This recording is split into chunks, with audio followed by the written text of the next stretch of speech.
Yugnut est en ligne et tout le monde s'en fout, regardez ceci.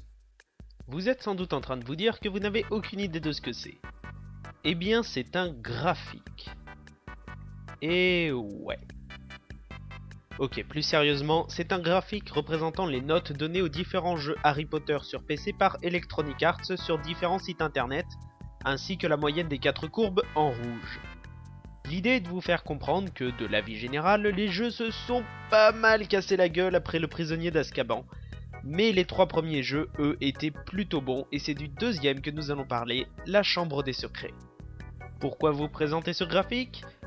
Aucune idée, surtout que pour le faire, j'ai un peu sélectionné les sites qui m'arrangeaient. La Chambre est celui que j'avais quand j'étais jeune, et j'entends beaucoup dire que Azkaban est le meilleur, mais j'y ai pas joué. En tout cas, la Chambre est bien meilleure que l'école auquel j'ai joué récemment. Moins linéaire, plus longue durée de vie, des lèvres qui bougent pendant les dialogues, plus de bugs de visée, des monstres qui font moins pitié, une pause qui pose vraiment, un bouton pour passer les cinématiques et surtout on peut lancer des sorts tout en se déplaçant. Et même si ça n'a pas l'air de grand chose, je vous assure que ça fait toute la différence.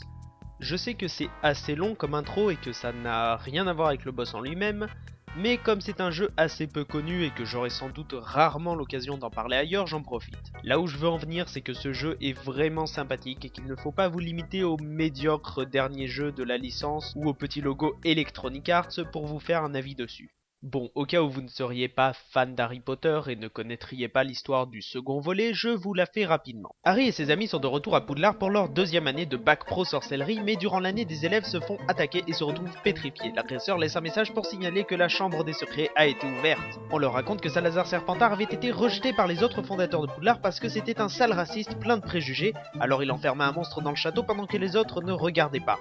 Plus tard, les autres élèves découvrent que Harry peut parler aux serpents et comme eux aussi sont tous des sales racistes plein de préjugés, ils assument que Harry est l'héritier de Serpentard et donc l'agresseur. Mais Harry et ses amis pensent qu'en vrai c'est Malfoy car ce sont aussi des sales racistes plein de préjugés, mais en consommant des substances illicites magiques, ils découvrent que ce n'est pas vrai. Harry se fait ensuite manipuler par son nouveau journal intime et son pote Hagrid se retrouve en prison, mais à la fin Harry et Ron trouvent la chambre des secrets restée cachée pendant des siècles en réfléchissant 10 minutes. Alors ils y vont, le prof abruti révèle son secret qu'en réalité ce n'est pas un abruti mais un enfoiré d'abruti, il y a un éboulement et Harry va dans la chambre tout seul et trouve la sœur de Ron à moitié crevée et le garçon de 2 dans son journal intime, qui en réalité est la version préquelle de son ennemi juré mortel vilain pas beau. Dun dun dun.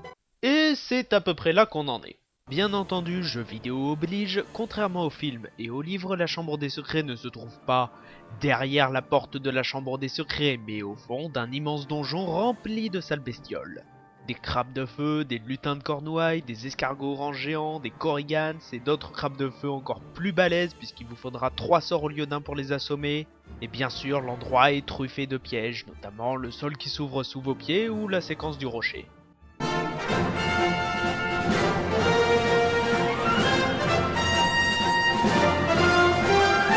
Bref, après avoir défoncé 2 ou 3 murs, vous arrivez dans la chambre des secrets. Là où le jeu est sympa, c'est qu'il met à votre disposition des ingrédients et un chaudron afin que vous puissiez préparer 1 ou 2 potions Vegan Veld pour vous soigner durant l'affrontement à venir. Là où il est moins sympa, c'est qu'il vous oblige à passer par ces foutus serpents cracheurs de feu et je sais pas si c'est vraiment mal codé ou si le timing est vraiment dur à trouver, mais généralement je perds à peu près 1 barre de vie entière avant d'arriver devant le boss. Oui, il était temps qu'on y arrive. Vous trouvez donc Ginny étendu sur le sol au bord de la mort, tandis que l'esprit de Tom Jedusor révèle qu'il est le véritable héritier de Serpentard, et également Lord Voldemort. Cette scène serait beaucoup plus dramatique si... comment dire... si les acteurs ne jouaient pas comme s'ils étaient des êtres à qui on aurait implanté un générateur d'émotions artificielles, découvrant leur texte pour la première fois. Sérieux, regardez ce que ça donne quand je mets les images du film avec les dialogues du jeu. J'ai senti grandir en moi un pouvoir Un pouvoir suffisant pour déverser un peu de mon âme dans la sienne. Qu'est-ce que ça signifie? Ginny Weasley a ouvert la chambre des secrets comme je l'ai fait il y a bien longtemps, avant que je ne devienne Lord Voldemort. Non! Jedusor appelle donc au monstre de la chambre le basilic. Le combat s'annonce un peu difficile puisqu'il est capable de tuer d'un seul regard et que vous ne maîtrisez pour lutter contre cette bestiole que de sorts comme le sortilège de chatouillis ou le sortilège de récurage. En bref, vous êtes mort. Mais Fumsec le phénix arrive pour crever les yeux du basilic et vous laisser une épée, l'épée de Gryffondor. Et on va enfin parler du boss en lui-même. Durant la première phase, le basilic reste en hauteur dans la statue de Salazar Serpentard. Il vous attaque en essayant de vous mordre et en crachant du venin qui reste ensuite au sol pour une courte durée, vous blessant si vous marchez dedans. Impossible de retirer ce venin à l'aide d'un ectoplasmus puisque vous avez besoin de vos deux mains pour tenir l'épée, et non, vous ne vous en servez pas pour frapper le basilic mais pour lui envoyer des boules d'énergie magique. Même si ça enlève un peu au côté épique, au moins le gameplay reste proche de celui de base avec quelques éléments du club de duel, tout en étant légèrement différent et je préfère ça à un gameplay totalement différent qui sort de nulle part. Ce côté épique est un peu rattrapé en revanche par la musique. Je m'en fiche qu'elle soit recyclée de l'école des sorciers. Je m'en fiche qu'elle joue déjà durant le combat contre Aragog. Cette musique plonge vraiment dans l'ambiance, exprimant à la fois la grandeur du combat et la terreur qu'impose le basilic.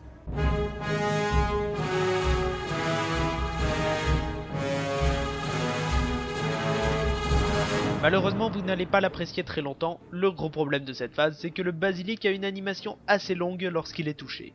Une animation assez longue en fait pour charger un autre coup et l'envoyer. Du coup, réduire ses points de vie à 0 devrait prendre environ 30 secondes, 1 minute, si vous êtes particulièrement lent.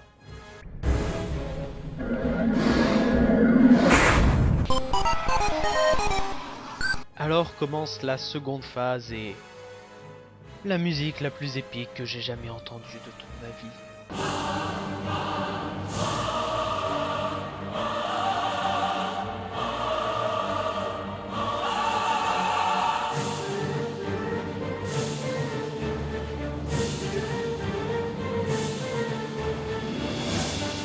Qu'est-ce que vous voulez que j'ajoute à ça?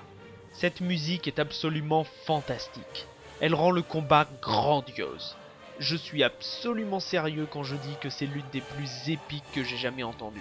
Rien que les chœurs sont sublimes. Je n'ose même pas imaginer ce que donnerait une version orchestrale, mais je pense qu'en l'écoutant, je risquerais de sombrer dans un profond coma. 10 sur 10, 100%, A+, 5 étoiles, toutes les récompenses, rien à dire, perfection, nirvana. Oui, donc la seconde phase. Durant la seconde phase, le basilic se déplace à travers les canalisations, attendant le moment opportun pour surgir hors du sol. Le combat risque d'être plus ardu à partir de là, puisque le basilic est désormais capable d'esquiver vos attaques si vous ne les lancez pas au bon moment, et qui ne lui causeront donc que très peu, voire aucun dommage. Il n'y a que 2 moments où vous pourrez attaquer le basilic. Quand il se prépare à cracher son venin, ce qui laisse une fenêtre de temps assez courte avant qu'il ne le fasse, ou bien lorsqu'il pousse son cri de rage juste après, ce qui implique qu'il y ait du venin un peu partout. De plus, une fois touché, il se mettra à cracher de nouveau du venin dans toutes les directions, laissant de petites flaques disséminées sur le sol. Entrer en contact avec celle-ci lorsque vous vous déplacerez peut causer d'assez gros dégâts, et un contact prolongé peut vous faire perdre pas mal de vie. Alors le lanceur de sorts est fortement vulnérable au venin. Mais c'est bien sûr, le type poison sera efficace sur le type fée. Oui, désolé, mais d'un autre côté, comme blague, il me restait soit ça, soit une blague sur la sauce basilic, et même moi, je compte pas m'abaisser à ce niveau. Bref, malgré que le combat soit maintenant un peu plus ardu, venir à bout du basilic n'est pas très difficile, et vous devriez vous en sortir facilement, même si c'est votre premier essai, surtout si vous avez récupéré des barres de vie supplémentaires ou des potions Vegan Ven. Et la cinématique montrant la mort du basilic est assez belle. Pas graphiquement bien sûr, mais le petit ralenti, la musique chargée en émotions, on en serait presque désolé d'avoir tué cette créature. Bon, c'est pas Shadow of the Colossus non plus, il a quand même essayé de nous bouffer et de massacrer la moitié du château. Donc au final, on a assez de mal à avoir de la peine pour lui, mais c'est quand même une belle façon de mettre sa mort en scène. Bon, après ça, on a droit à quelques cinématiques de fin du même niveau que les autres, on va dire. C'était moi, Harry. Mais je ne voulais pas faire ça. C'est le jeu du sort qui m'a obligée. Il y a un banquet qui vous attend en bas. À quoi voulez-vous trinquer? À l'amitié. La loyauté. Et au courage. Mais surtout à l'amitié. Bonjour, je suis Troy McClure. Vous m'avez sans doute vu dans des films comme Vol au-dessus d'un lit de toutou ou Les aventuriers de la vache perdue. Conclusion, ce boss est plutôt facile, ne possède pas grand nombre d'attaques, l'affrontement est très court, pas très varié, le gameplay n'est pas très différent de celui de base, le compromis entre lancer des sorts et attaquer à l'épée ne satisfait personne, et la cinématique d'apparition frôle le ridicule. Et pourtant c'est un très bon boss. Oui, vous m'avez bien entendu. Certes, ma nostalgie doit certainement jouer sur le tout, mais il n'en reste pas moins que cette rencontre, le joueur l'attend. Il l'attend dès le moment où il voit la jaquette du jeu. Et quand le moment arrive enfin, l'atmosphère est vraiment très travaillée, très sombre et oppressante. Et le basilic pourrait presque être qualifié de terrifiant. On ressent réellement le sentiment que l'on devrait ressentir devant un boss final, celui de franchir la dernière étape, la plus grande de toutes. La musique reflète parfaitement cela. D'abord menaçante mais chargée d'espoir, avant de devenir dantesque et triomphante. Tout cela fait de ce combat un affrontement mémorable. En bref, ce boss est un peu comme le jeu lui-même. Rien d'exceptionnel à première vue, mais avec une ambiance suffisamment travaillée, avec assez d'efforts pour marquer les esprits. Bref, il est un superbe mélange d'anticipation, de mise en scène, d'ambiance, d'un impact marquant, d'une musique épique, d'un jaune d'œuf, de 3 gousses d'ail, d'huile d'olive et de tournesol, et d'un bouquet de... J'avais dit que je ferais pas cette blague. C'est quoi mon problème?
À l'amitié. La loyauté. Et au courage. Mais surtout à l'amitié. La joie, mesdames et messieurs. Admirez ce jeu d'acteur.